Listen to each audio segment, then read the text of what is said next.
Hello, hello, hello.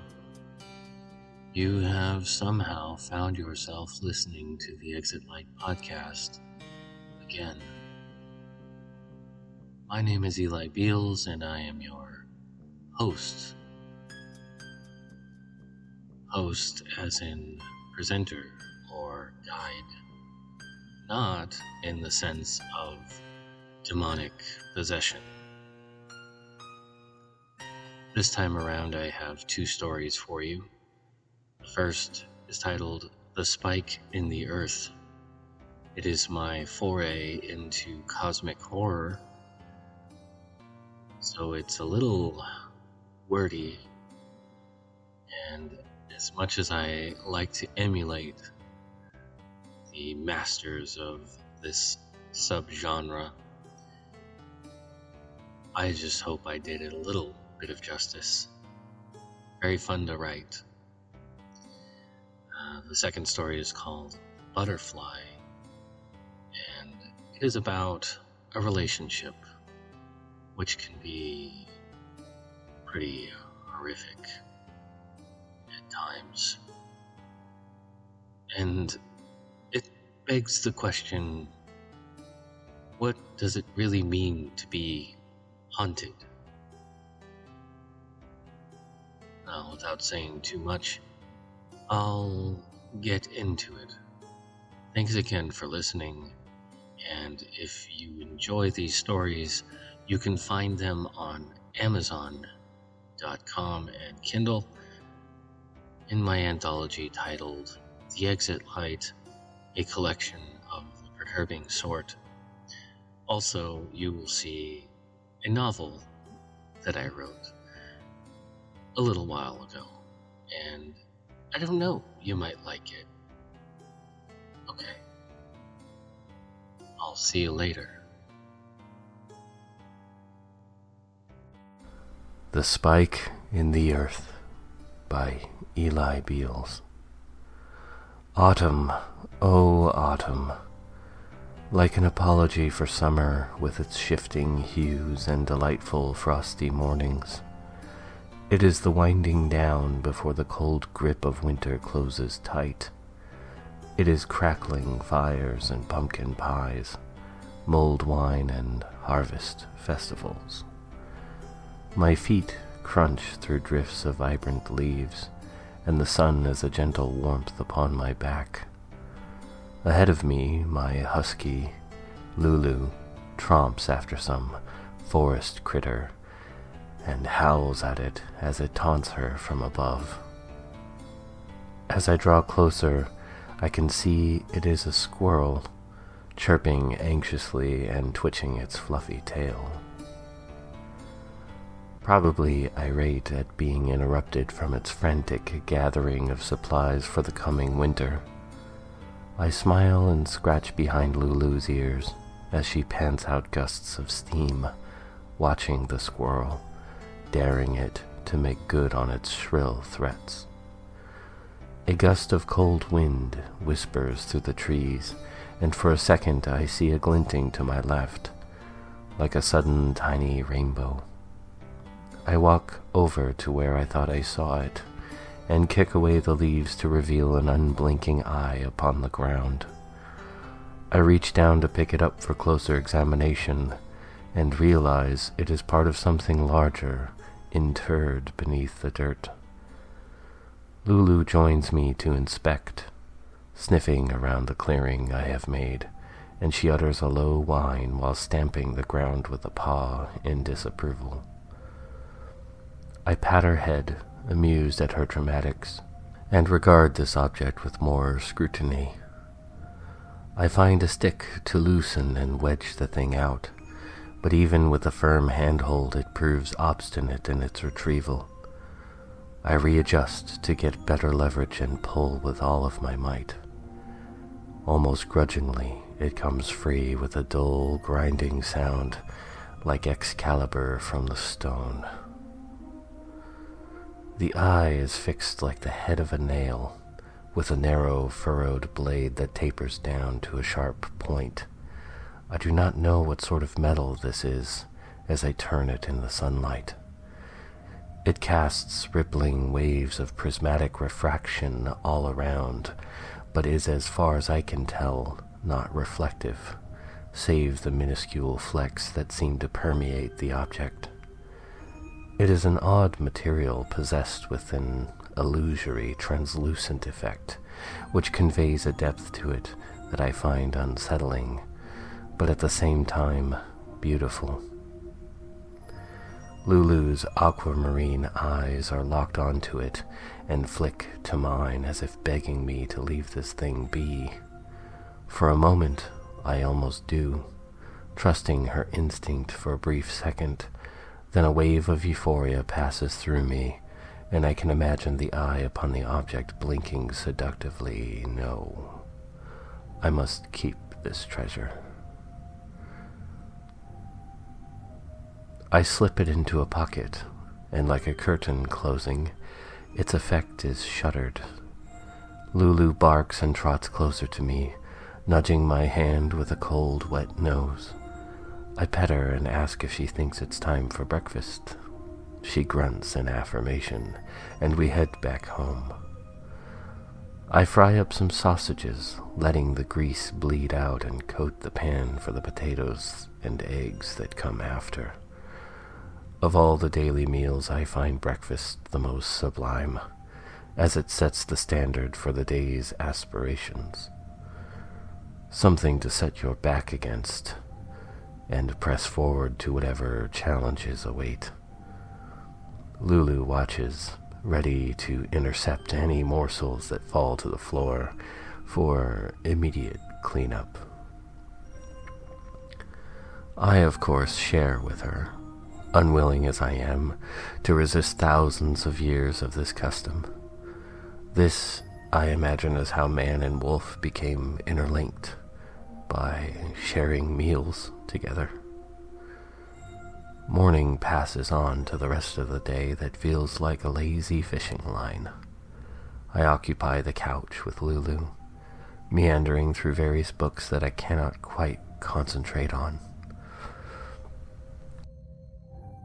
Sensing my intent to get up, Lulu bounds off the couch and marches to the kitchen door, and I let her out. I go to the fridge and browse. What feels like indecision is displaced by something else, a desire for something. Yet I do not know what that something is until I glance at the mudroom and to my jacket hanging near the door. Yes, the object. It glitters in my hand as I brush off the dirt and less discernible chaff that cakes it, little bits of something that plink dully as it patters on the floor. I rinse it off and hold it closer to the light, and see that it is not entirely opaque. As if illuminated from within, it glows like a galaxy. Swirling constellations and nebulae contained inside, and from an inconceivable distance a voice, not my own, addresses me. The words are unfamiliar, yet translate to intent, like an image coalescing from sounds or smells. It says to me in deep, hollow tones that to see I must open my eyes. I am vaguely aware of Lulu outside, howling, and proceed to my bedroom, watching my feet move without consent, without my involvement whatsoever. I am chanting the words that echo in my mind, that echoes in the spike I hold. Unknown instruction passes through space and time to reach my hand, which is steadily rising, pulled by muscles tethered to unseen nerves, until the tip of the spike hovers a hair's breadth from my forehead. Open my eyes to see, I say, before it presses into and through skin and bone. The material vibrates against my skull, creating a hum that I feel in my entire body. Pulses like Morse code spasm up my spine, and I feel a tendril extend like an outstretched hand grip my nervous system. It pulls me upwards, passing through wood and drywall like smoke through cheesecloth. Earth falls away, and the moon winks into a speck as I'm reeling through the vacuum of space. I pass Mars and the debris field of the asteroid belt. Jupiter grows large, and for a split second, I see firsthand its great staring eye of the perpetual storm that circumnavigates it. Faster and faster I go. Neptune is just a pale blue blur, and as I look in the direction I'm heading, I see the jeweled array of distant galaxies and streaking comets. I pass through solar systems and huge dust clouds clustered with infant stars. The accretion disk of a massive singularity flares like a luminescent saw blade that flashes by. Even its immeasurable gravity has no hold on me. And then the Milky Way is just another bright dot behind me. Emptiness, like nothing I've ever known, surrounds me. Galaxies scattered in all directions are so distant, and growing more so, save for one. The brightness of it fills the void as I plunge into its white ocean of clustered star systems. Vast celestial bodies scud by, and I realize I'm slowing down. A shape made of oozing opalescent disharmony emerges, suspended by countless filaments that extend in all directions to infinite destinations. At the ends of these filaments are forms, similar in shape to me, humans, but collected from countless other points in the universe. Is this form the inevitable result of natural selection? My own origins resonating with multitudes of others? This revelation seems more profound to me at this moment than anything that has just occurred. But my fascination is short-lived as it turns to dread, as I see one such form pulled into the formless thing that has us all tethered like a vast sea anemone. An aperture spirals open, revealing a hellish maw, lined with jagged scythes that glimmer in colors I cannot describe. The hapless being is flailing against its tether as it is drawn inside, and the aperture closes, but not before I see the thing being impaled from every direction. There is no sound in the vacuum. Instead, this hungry mass pulses in decadent hues as it luxuriates, sending undulations through ocean-sized expanses of its exterior. Another humanoid slides through the space, nearer to me, and I see that it is naked and covered in dark patches of hair, more resembling fur. His forehead is sloped, above a wide face imbued with a primordial intelligence. He sees me and his eyes go wide, and mouths some soundless exclamation that I cannot guess at. Here I am witness to some evolutionary link recorded somewhere in my own genetic past. His line seems more insistent than mine, as he is drawn with incredible speed towards the spheroid, and another maw opens to receive him, and he is gone. This is happening at varying speeds around this ravenous globe, a constant feast of cosmic proportions. There is no malevolence in its actions as it feeds itself. I know this is simply what it does, with a tenacious indifference to serve its purpose. Hunger, it seems, is a universal constant. I muse as I face my own inevitable end. I do not struggle, knowing that I am as powerless as a skewered slice of meat on a fork, as I am drawn closer to the now puckered mouth I am sure will open soon. A sensation ripples through me, that same resonant tune that shuddered my very frame, except in reverse, like a record halting its spin to suddenly play its mirrored recording. I am rewinding. Slowly at first, in fits and starts, I am being tugged simultaneously forward and back, but back I go, watching with relief as this miasmic titan diminishes, and I am brought back to familiar celestial surroundings. There was no change in its demeanor, neither aware of an escaping meal or at the very least, even a bit concerned with an errant crumb such as myself. I can smell the earthy musk of my savior, and my eyes open to view the room I had no hope of ever seeing again. I see her, my Lulu, with the object in her jaws. She lets it fall and licks her muzzle as if it has left a bad taste in her mouth. She barks at it once, as if to tell me, "I told you so."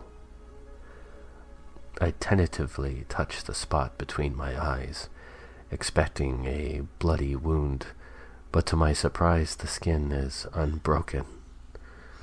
I am at this point unsure of so many things, and what worries me is that I might do it again, because even now I find myself reaching for the object to repeat my experience. Lulu utters a low whine as my fingers brush its edges, but I catch myself. Perhaps I will just lock this thing away and bury it, safe from me and anyone else who may discover it. Some things are just better off being lost.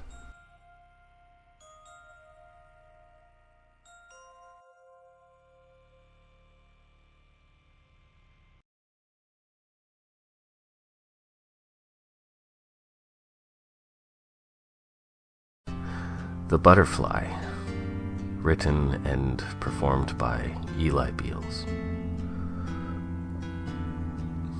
Marcus isn't listening as Lila speaks. The conversation is drowned out by his own inner dialogue. He hears her voice, her tones rising and modulating in familiar conversational rhythms until that particular one that demands his input. Usually, that is a cue for him to nod in agreement or utter some form of acknowledgement to what she had said. Marcus is driving, and though he is distracted, traffic is light, affording him some leeway in terms of staying in the lanes. Not too much, as he is still feeling the effects of the few drinks he had at the party. He tells himself he is fine to drive, even under the best of conditions and mental clarity. Reaction time bears heavily on luck and impulse. Automatic actions requiring no thought, like catching a set of keys flung across the room. Thinking too much about something can easily result in disaster. Then again, in Lila's case, this was exceptionally true. His mind's eye keeps seeing the way her hand looked, resting on the forearm of a guy at the party. Her skin so pale contrasted with his deep tan, the way her eyes lit up with laughter at something the guy said. Marcus's hands grip the wheel a bit tighter as he wonders why she no longer does that for him. Laugh, that is. These days, conversation was more of a routine exchange of words, without energy, just a dull, weary act. Perhaps it's all the things that they actively avoid discussing so as not to degenerate into an all-out argument. Such veritable landmines include her alcoholism, or her habit of staying out late with her friends, coming home smelling of cigarettes, alcohol, sweat, and something else. This isn't how things should be, he thinks. He hated waiting for her, hated the absence of her light that she seemed to shine on everyone else except for him, yet they were still intimate sometimes. And perhaps in those moments his frustrations with her were exorcised like howling demons. In those moments they were connected, which was one of the few things they had left in common. He wanted to be the one coming home drunk with her, laughing as she did, tossing her shoes on the floor, making him have to lean down to kiss her open mouth. But he would have to suffer the experience of seeing her flutter about like a butterfly, exuding affection and basking in its reciprocal waves of adoration. Tonight had been one such experience. Another truth he was finding hard to accept. He wanted something that she was never going to give him. Assurance, a promise of tomorrow. She has stopped talking and is immersed in the glow of her phone, probably posting photos of the party on some social network. Her dose of adoration and attention has worn off, so she seeks it in the form of likes and reaction emojis. This is Marcus's only weapon against her, to withhold from her, to deprive her of that essence she seems to feed on, like a vampire or parasite. He wants to punish her. He wants to throw her phone out the window.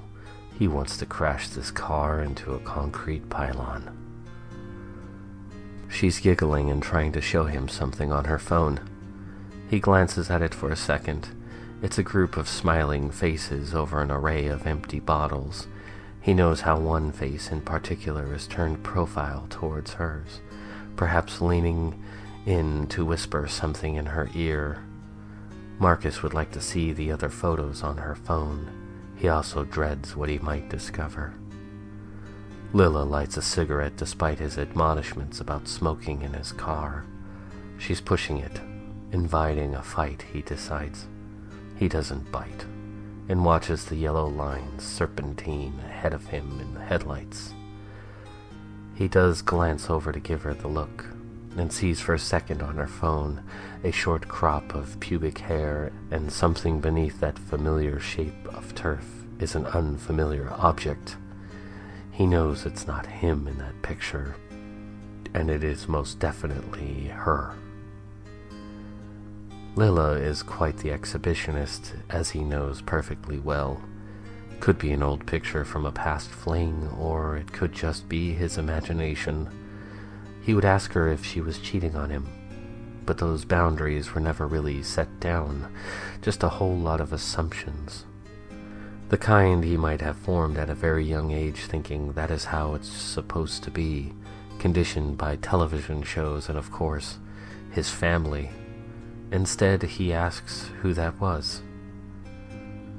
She doesn't reply, and just pulls a stalling drag on her cigarette.